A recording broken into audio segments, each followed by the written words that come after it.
How to use Flipster digital magazines.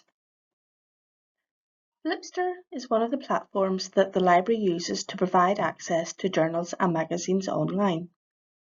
Flipster can be accessed by going to the e-resources page and clicking on the link on the F tab. You can browse through all the titles, look at the titles in a particular category, or search by title or by keyword and clicking on the magnifying glass. Click on Read Now to look at the most recent issue of the magazine. The digital magazine is laid out like the print version.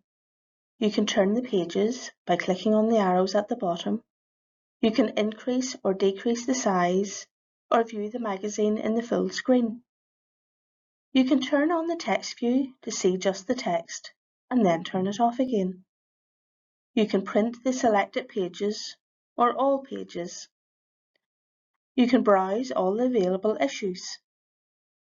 You can see the table of contents and go to the article you want to read. You can go straight to a particular page. You can search within the issue or within all the issues. You can change the settings for how the content is fitted to the screen. It is also possible to see one page at a time. Flipster provides how-to guides and videos which can be accessed from the home page.